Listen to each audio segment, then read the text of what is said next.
Thank you very much for your patience. The man has arrived. We're now here. He's blaming me, though, for being late. Is it my fault? Yeah. There's a shocker. All right. Before we get to your questions, thank you, everyone, for your patience. Thank you, everyone, for tuning in. But have you heard the latest from Nick Diaz? He appeared on Sportsnet Radio and accused George of a variety of different things, including steroids, and the UFC's potentially okay with it and stuff like that in his tests. So it's Diaz being Diaz. But you haven't heard anything yet? No, I haven't heard that.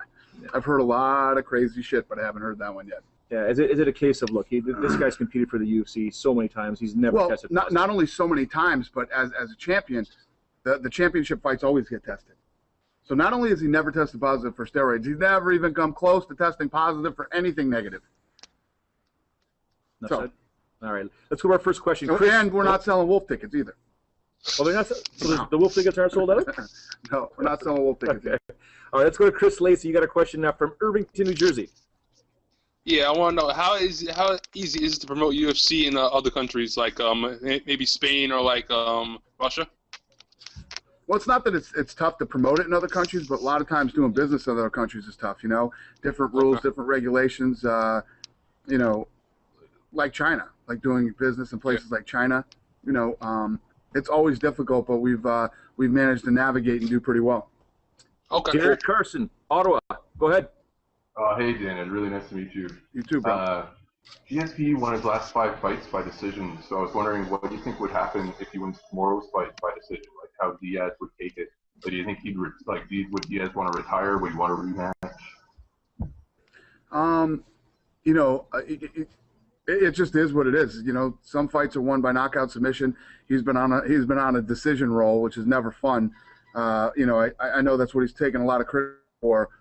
If he was ever motivated to finish a fight, it's tomorrow night. So let's see how tomorrow night goes, and I don't know. We'll see what happens. I like the question, and it was a conversation we had throughout the country for the past couple of weeks. And my conversations with George, it was all about, because the Diaz fans are so vocal, how important is it not just to not go 5 rounds, but not even have the ref stop this fight? You need a knockout, or at least Nick to tap. And what he said? Silence of critics. And he was adamant.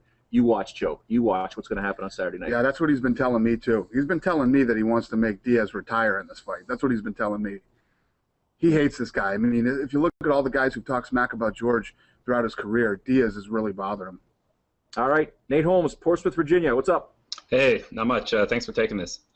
So in the 12 years you guys have had the UFC, Dana, it's changed dramatically, like the new weight class you've been at and the addition of women to the UFC, the new rankings you guys are doing, and the new markets like China, Europe, going back to Japan. What do you have up your sleeve? What's the next big change that the UFC is going to make? Well, obviously, the announcement of Fox Sports 1, we knew that was coming, and we're really excited about being a part of that. And being a big part of that, not just going on the network, but we're going to be a huge part of a major sports network, which has always been another one of our goals and plans and dreams and whatever you want to call it. And then from there, helping them build that network from there, just getting into all these other countries that we've targeted now and growing our business there the way that it has in the United States, in Canada, in Brazil, the way that it's going now in Australia, as long as we've been in England, now securing the right television deal that we've always needed over there. So, I mean, there's still so much work to do. It's insane, but it's been great. And thank God, after the shitty year that we had last year with all those fights falling out, this year's fights have all stayed intact. And even when, the fight fell apart on this card, we still got Hendrick versus Condit, which really, now that I look at it, it's the #1 contender spot. Condit is the man, and if Hendrick beats him, there's no denying that he's the #1 contender. So thank God all the fights have been going the way they should go this year. Good luck on the rest of them. It's been awesome so far. That Condit Hendricks fight is a conundrum because it's a beautiful scrap. People I think are sleeping on Condit's power. He's knocked out Stun Gun. People are sleeping on the whole undercard of this fight because the main event has garnered so much attention. You know what I mean? So I think the undercard is going to be sick. I'm really excited for Condit versus Hendricks. With what Nick Diaz has been doing, I think it's good for business, but it's your business. And the conversation we had is not all money is green. But this guy sells pay-per-views. I think he single-handedly sold his pay-per-view by himself. And you realize he hates that about it. You know that? Yeah, that pisses him off. As weird as that sounds, he's in the main event and he's part of this whole thing. It pisses him off because he's that was the whole Wolf Tickets comment. You know what I mean? It's like he is like the anti-star, but by being this huge anti-star, it has created a star out of him. It's pretty crazy. Yeah, it is what it is. You know, people keep asking me if I'm, you know, am I pissed off? Am I this or that? When George St. Pierre came to us and said, I want to fight Nick Diaz, do you think I didn't know what I was getting into? I knew what I was getting into when we did the fight. But I think actually he's been pretty damn good for Nick Diaz. Sam Jacobs, did you ask a question yet? No, I haven't. Go ahead. Okay, thanks. Thanks for having me, guys. This question is around the recent decision with the International Olympic Committee dropping wrestling for 2020. Dana, I just want to know, what does this mean? I just want to get your take on this. Also, what would this affect? How would this affect kind of MMA in the future at the Olympics? Yeah, no, I think it's pretty crazy that that it happened. You know, and I have a bunch of wrestling guys coming out April 2nd to meet with me to try to get me to, you know, I've already said I'd support them and help them in any way that I can. I mean, I don't know what I could do to try to help them get it back. But everything that I hear is positive, sounding like it might happen. So, I mean, what does it mean for MMA? It's terrible. Wrestling is a huge base for MMA. And it would be sad to see that art form. You know, let's say Olympic wrestling goes away. What does that do to high school and college wrestling? I mean, everybody wants to go to the Olympics. You know, will there be wrestling coaches in 25 years?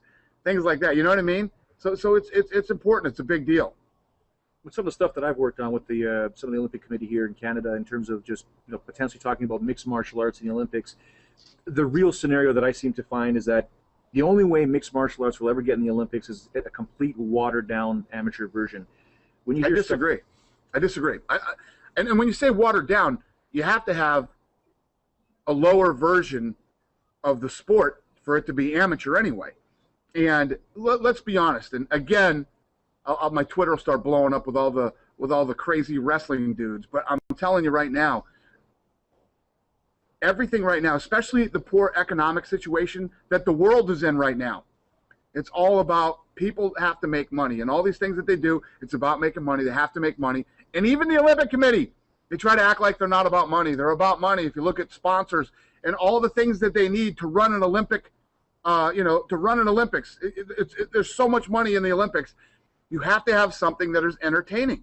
And wrestling, you know, it's not, people aren't going, woohoo, let's watch this wrestling match. And to the average person watching a wrestling match, they don't know who's winning and who's losing, you know, because they don't know enough about the sport. But it's a martial arts form that I would hate to see disappear and go away. Another question from James Kello. I don't know if he's online, but I'll read it anyways. Dana, where does GSP versus Diaz rank among the UFC's all-time biggest grudge matches?